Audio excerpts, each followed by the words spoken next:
اور ساری زندگی اسلام کو سربلند رکھنے میں کوشاں رہے۔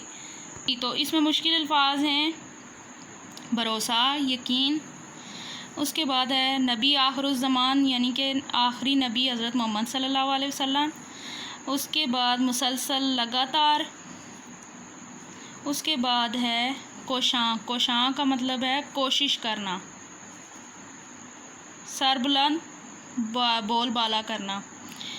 اس پیراگراف میں ہمیں یہ پیغام دیا گیا ہے کہ ہم مسلمان ہیں تو مسلمان ہونے کے ناطے ہمیں محنت کے ساتھ ساتھ اپنی تقدیر پر بھی یقین رکھنا چاہیے، کیونکہ تقدیر پر یقین ہمارے عقیدے میں شامل ہے، کیونکہ ہمارا یقین ہے کہ جو اللہ تعالیٰ چاہتا ہے وہی ہوتا ہے، اور جو ہمارے لیے بہتر ہوتا ہے وہی ہوتا ہے۔ جیسے کہ اللہ تعالیٰ کا فرمان ہے انسان کے لیے وہی کچھ ہے جس کی اس نے کوشش کی ہے۔ اور جس طرح دنیا کے سب سے بڑے انسان اور نبی حضرت محمد صلی اللہ علیہ وسلم کی مثال ہمارے سامنے ہے، جنہوں نے امت کی خاطر مسلسل جہاد کیا، کیونکہ انہیں یہ بات بتائی گئی تھی کہ آپ صلی اللہ علیہ وسلم جو ہیں وہ اپنی امت کے سردار ہیں، اور آپ صلی اللہ علیہ وسلم کی امت کا جو ہے سرا آپ کے سر ہے۔ تو اس لیے انہوں نے اتنی محنت کی اور مسلسل مشقت اور ریاضت کر کے اسلام کو سربلند کیا، اور اس میں کامیاب بھی ہوئے۔ اگلے صفحے پہ آتے ہیں۔ آپ صلی اللہ علیہ وسلم کے راستے میں کفار کا لشکر جرار بھی آیا تو آپ صلی اللہ علیہ وسلم نے پرواہ نہیں کی اور ہر طرح کی تکلیفیں سہ کر بھی ثابت قدم رہے۔ لشکر جرار یعنی کہ بہت بڑا لشکر، اور ثابت قدم یعنی کہ اس پہ ڈٹے رہنا، سہ کر، برداشت کر کے بھی، یعنی کہ اس میں یہی بتایا جا رہا ہے کہ حضور صلی اللہ علیہ وسلم کے راستے میں کفار نے بہت ساری مشکلات کھڑی کی، ان پر مظالم ڈھائے، لیکن آپ صلی اللہ علیہ وسلم نے ہمت نہیں ہاری، صبر کا دامن نہیں چھوڑا، اور تکلیفیں سہ کر بھی آپ جو ہے اپنے موقف پہ ڈٹے رہے اور اسلام کی تبلیغ جاری رکھی۔ اگلا پیراگراف ہے۔ حضور اکرم صلی اللہ علیہ وسلم اپنے چھوٹے چھوٹے کام خود ہی کر لیا کرتے تھے اور کسی کو تکلیف نہیں دیتے تھے، اپنے کپڑوں پر خود پیوند لگا لیتے اور جوتے بھی خود ہی گانٹھ لیا کرتے۔ آپ صلی اللہ علیہ وسلم نے مسجد نبی کی تعمیر میں بھی حصہ لیا اور غزوہ خندق کے دوران صحابہ رضی اللہ تعالیٰ عنہم کے ساتھ خندق کی کھدائی میں بھی حصہ لیا۔ آپ صلی اللہ علیہ وسلم دوسروں کو بھی محنت کا درس دیتے تھے اور فرماتے تھے محنت کرنے والا اللہ کا دوست ہے۔ ایک مرتبہ ایک شخص آپ صلی اللہ علیہ وسلم کی خدمت میں حاضر ہوا اور کہنے لگا مہربانی فرما کر میری مدد فرمائیں۔ آپ صلی اللہ علیہ وسلم نے فرمایا تمہارے پاس کیا ہے؟ وہ شخص بولا میرے پاس ایک کمبل ہے۔ آپ صلی اللہ علیہ وسلم نے فرمایا اسے بیچ کر رسی اور کلہاڑی لے آؤ۔ وہ شخص تھوڑی دیر میں کمبل بیچ کر رسی اور کلہاڑی لے آیا۔ آپ صلی اللہ علیہ وسلم نے فرمایا کلہاڑی سے جنگل میں لکڑیاں کاٹو اور رسی میں باندھ کر بازار میں جا کر بیچ دو، چند دن بعد میرے پاس آنا۔ وہ شخص وہاں سے چلا گیا۔ چند دنوں بعد وہ رسول پاک صلی اللہ علیہ وسلم کی خدمت میں حاضر ہوا اور کہنے لگا آپ صلی اللہ علیہ وسلم نے مجھے سیدھا اور اچھا راستہ بتا دیا، اب میں بھیک مانگنے کے بجائے اپنی محنت سے روزی کما رہا ہوں، میرے پاس کچھ پیسے بھی جمع ہو گئے ہیں۔ آپ صلی اللہ علیہ وسلم اسی طرح اوروں کو بھی محنت و مشقت کی تلقین فرماتے تھے۔ ان پیراگراف میں ہم مشکل الفاظ دیکھتے ہیں۔ پیوند، پیوند کا مطلب ہے جوڑ لگانا۔ گانٹھ، گانٹھ کا مطلب ہے باندھ لینا یا سلائی کر لینا۔ اس کے بعد ہے درس کا مطلب ہے تعلیم۔ اس کے بعد ہے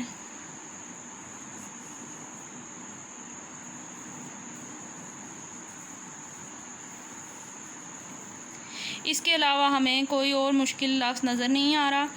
جی، تو ان دو پیراگراف میں ہمیں یہی بتایا گیا ہے کہ حضور صلی اللہ علیہ وسلم اپنے کام خود کر لیا کرتے تھے، کسی کو اس کے بارے میں تکلیف نہیں دیتے تھے، حالانکہ آپ صلی اللہ علیہ وسلم کی بیویاں تھیں لیکن آپ نے ان کو کبھی تکلیف نہیں دی اور اپنے چھوٹے چھوٹے کام خود کر لیا کرتے تھے، جیسے کپڑوں پر پیوند لگانا، جوتے بھی خود ہی گانٹھ لیا کرتے تھے، اپنا بستر خود اٹھا لیا کرتے تھے، جھاڑو لگا دیا کرتے تھے، بکریوں کا دودھ دوتے تھے، یعنی کہ جتنے بھی چھوٹے چھوٹے کام ہیں وہ خود کر لیا کرتے تھے۔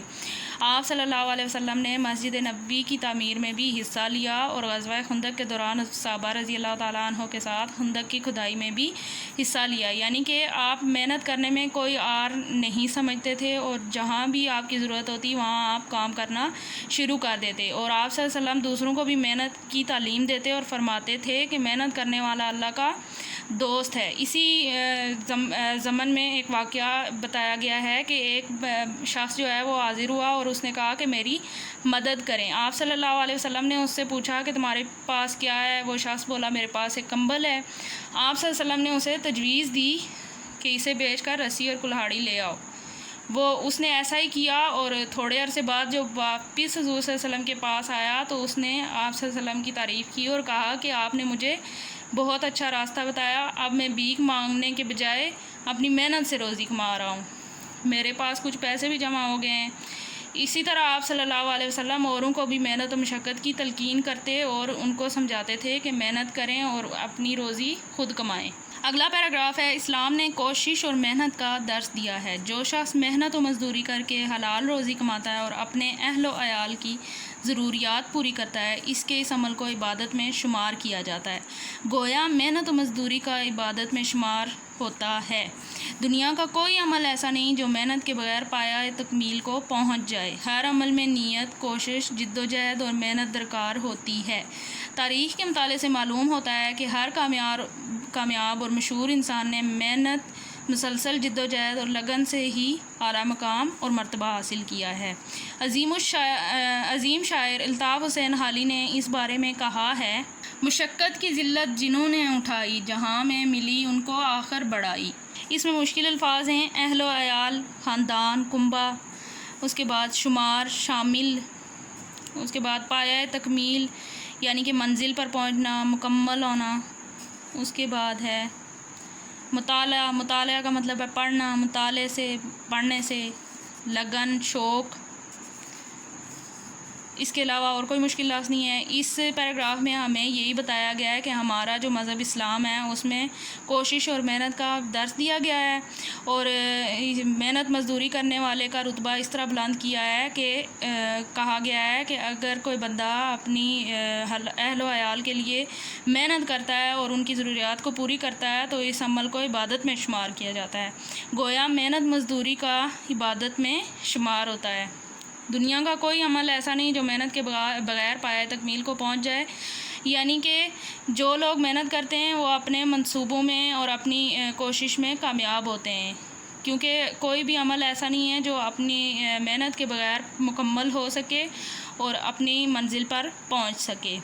تاریخ کے مطالعے سے بھی یہی معلوم ہوتا ہے کہ ہر کامیاب اور مشہور انسان نے محنت، مسلسل جد و جہد اور لگن ہی سے اعلیٰ مقام اور مرتبہ حاصل کیا ہے۔ یعنی کہ تاریخ کے مطالعے سے جیسے قائد اعظم ہیں، قائد اعظم نے مسلسل دن رات محنت کر کے پاکستان حاصل کیا، لوگوں کو ایک پلیٹ فارم پہ اکٹھا کیا، اور انہی کی محنت کا ثمرہ ہے کہ آج ہم ایک آزاد ملک میں رہ رہے ہیں۔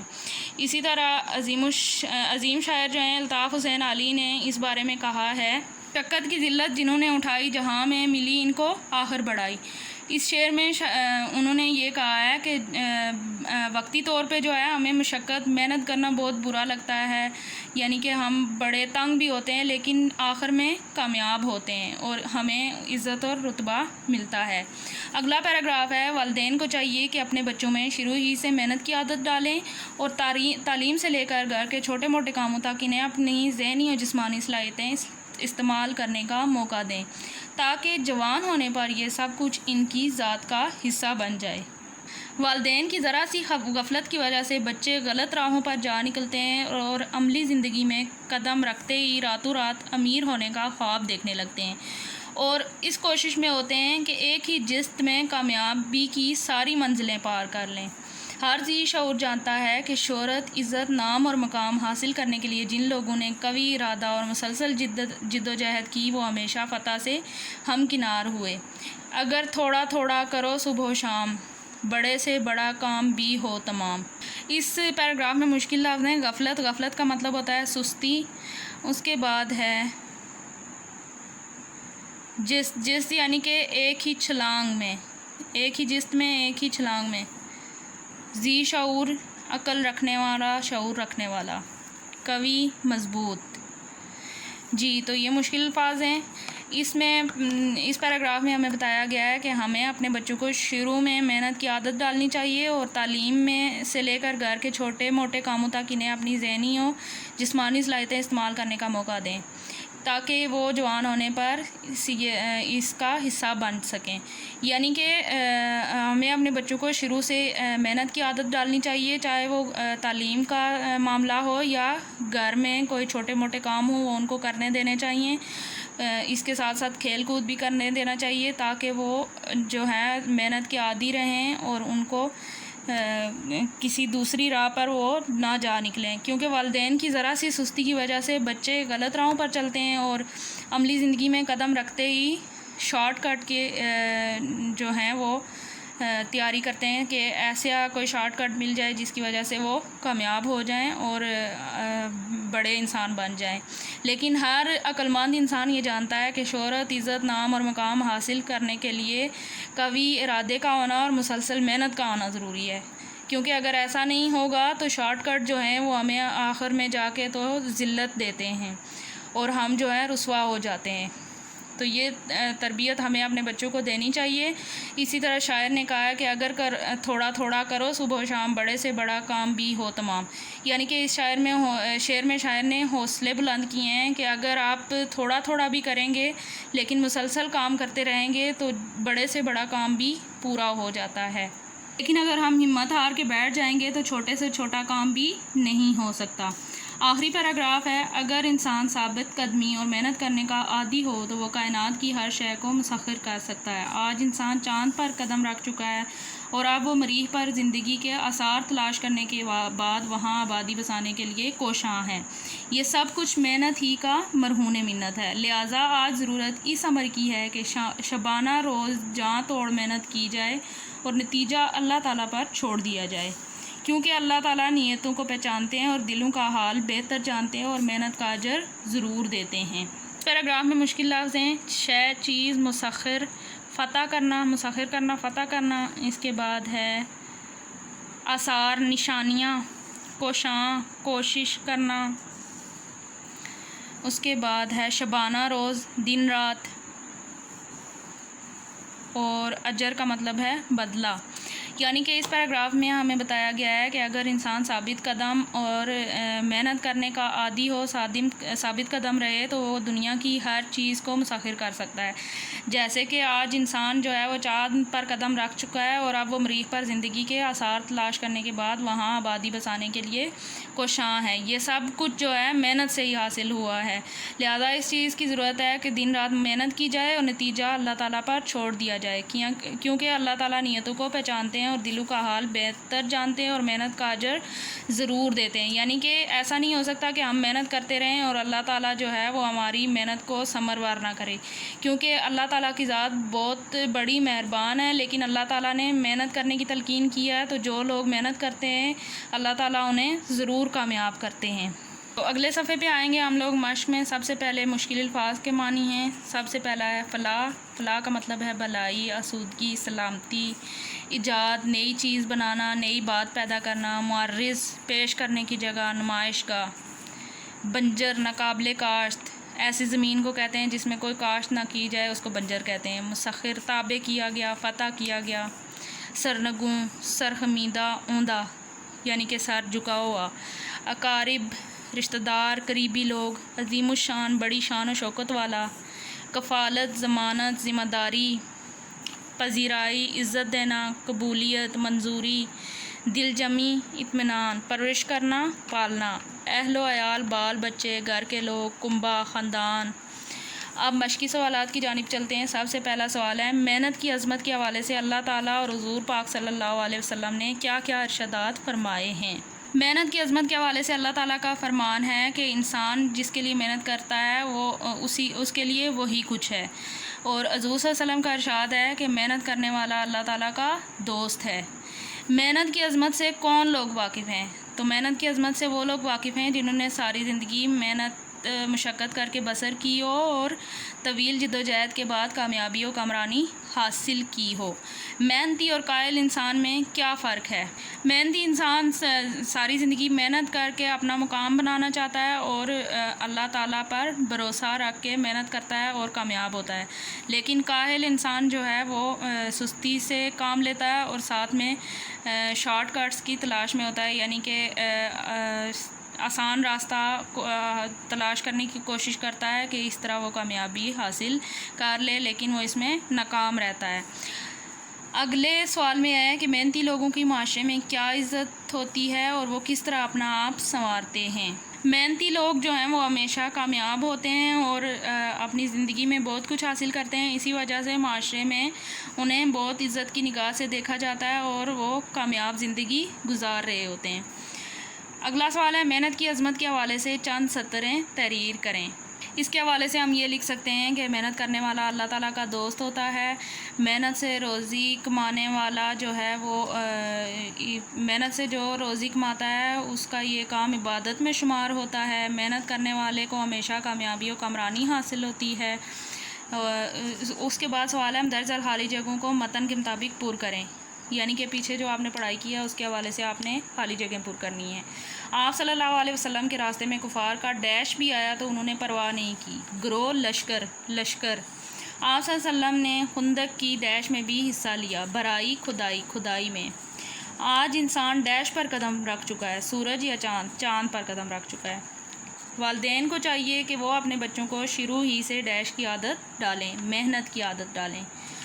والدین کی ذرا سی ڈیش سے بچے غلط راہوں پر جا نکلتے ہیں، غفلت سے۔ اگلے صفحے پہ آتے ہیں، سوال ہے ہم درج ذیل جملوں میں سبق کے مطابق صحیح اور غلط کی نشاندہی کریں۔ محنت کرنے والا اللہ کا دوست ہے، صحیح ہے، یہ صحیح پہ آپ نے ٹک کرنا ہے۔ اگلا ہے ہر ذی شعور جانتا ہے کہ دنیا میں شہرت، عزت، نام و مقام حاصل کرنے کے لیے لوگوں نے نیت خالص رکھ کر کامیابی حاصل کی، صحیح ہے بالکل یہ۔ والدین کی ذرا سی محبت سے بچے غلط رستوں پر جا نکلتے ہیں، یہ غلط ہے کیونکہ والدین کی ذرا سی غفلت سے بچے غلط رستوں پر جا نکلتے ہیں۔ اگلا ہے اللہ تعالیٰ نے انسان کو بے پناہ صلاحیتیں عطا نہیں کی ہیں، یہ غلط ہے، ہر انسان کو اللہ تعالیٰ نے عقل جیسی صلاحیت سے نوازا ہے۔ آج کا انسان سورج پر قدم رکھ چکا ہے، یہ غلط ہے کیونکہ آج کا انسان چاند پر قدم رکھ چکا ہے۔ اگلا سوال ہے ہم درج ذیل مشکل الفاظ کے معنی لغت سے تلاش کر کے تحریر کریں۔ پہلا لفظ ہے جدوجہد۔ جدوجہد کا مطلب ہے کوشش، غفلت کا مطلب ہے سستی، شبانہ روز، دن رات، ذی شعور عقل رکھنے والا، شعور رکھنے والا، ہمکنار حاصل کرنا، ہمکنار ہونا یعنی کہ حاصل کرنا، کامیابی حاصل کرنا، گانٹھنا، باندھنا، سلائی کرنا، پایۂ تکمیل مکمل کرنا۔ اس کے بعد ہے درج ذیل الفاظ میں سے واحد کی جمع اور جمع کے واحد تحریر کریں۔ عظمتیں جو ہیں وہ جمع کا لفظ ہے، اس لیے اس کا واحد ہے عظمت۔ برکت، عادت، عادات، ایجادات، ایجاد، صلاحیت، نیت، نیات، وکیل، وکلاء، فتح، فتوحات، ثمر، اسمار، سہولتیں، سہولت۔ اس سبق کا مرکزی خیال تحریر کریں۔ تو اس سبق کا مرکزی خیال کیا ہوگا کہ محنت کرنے سے انسان ہمیشہ کامیاب و کامران ہوتا ہے۔ جتنے بھی دنیا میں بڑے بڑے لوگ گزرے ہیں انہوں نے محنت کی اور تقدیر پر بھروسہ کر کے اپنی زندگی میں کامیابی حاصل کی، تو اس لیے ہمیں بھی محنت کرنی چاہیے۔ اور ہمارے حضور صلی اللہ علیہ وسلم جو ہیں انہوں نے بھی ہمیشہ محنت کی اور ساری زندگی محنت و مشقت میں گزاری، اور محنت میں کوئی آر نہیں، محنت کرنے والا اللہ تعالیٰ کا دوست ہے۔ محنت کر کے حلال روزی کمانا عبادت میں شمار ہوتا ہے۔ اگلا سوال ہے کہانی کسے کہتے ہیں؟ محنت کی عظمت کو مد نظر رکھتے ہوئے ایک مختصر کہانی تحریر کریں۔ کہانی ایسی تحریر کو کہتے ہیں جس میں کرداروں کو بیان کیا جاتا ہے اور ان کے زندگی کو بیان کیا جاتا ہے۔ تو یہاں آپ نے محنت کی عظمت کے حوالے سے کوئی ایک مختصر کہانی لکھنی ہے۔ مسلم دنیا کی 2 ایسی بڑی شخصیات کے نام اور تعارف تحریر کریں جنہوں نے اپنی محنت کے بل بوتے پر عالمگیر شہرت و عزت حاصل کی۔ تو مسلم دنیا کی دو ایسی بڑی شخصیات میں سب سے پہلے آتے ہیں قائد اعظم۔ قائد اعظم کا نام آپ کو پتہ ہی ہے، قائد اعظم کا نام ہے قائد اعظم محمد علی جناح۔ انہوں نے اپنی محنت اور کوشش سے پاکستان حاصل کیا اور لوگوں کو ایک پلیٹ فارم پر جمع کر کے محنت کر کے اپنا مقصد حاصل کیا۔ اور دوسرے ہم لکھ سکتے ہیں سر سید احمد خان، جنہوں نے تحریک پاکستان میں بہت اہم کردار ادا کیا اور مسلمانوں کی تعلیم کے لیے بھی بہت اہم کردار ادا کیا۔ سبق میں دیے گئے اشعار کا مفہوم تحریر کریں۔ یہ میں نے آپ کو پڑھائی میں بھی پڑھائے ہیں، جو اشعار لکھے ہوئے ہیں وہ اشعار لکھ کے آپ نے ان کی تشریح لکھنی ہے جو میں نے آپ کو سمجھائی تھی۔ اگلا سوال ہے درج ذیل الفاظ کے متلازم تحریر کریں۔ متلازم، کامیابی کا کیا متلازم ہوگا؟ ابھی کا متلازم ہو سکتا ہے فتح۔ کائنات کا متلازم کیا ہوگا؟ کائنات کا متلازم سورج، چاند، ستارے، دنیا۔ اس کے بعد عبارت، عبارت میں لفظ، جملے۔ کتاب، کتاب کا متلازم ہے کہانی، مضمون، سبق، نظم، یہ سب ہو سکتے ہیں۔ آج کے لیے اتنا ہی کافی ہے، یہ سبق مکمل ہو گیا ہے۔ آپ نے اس کو یاد بھی کرنا ہے، لکھنا بھی ہے اور اس کی مسلسل پریکٹس کرنی ہے۔ شکریہ۔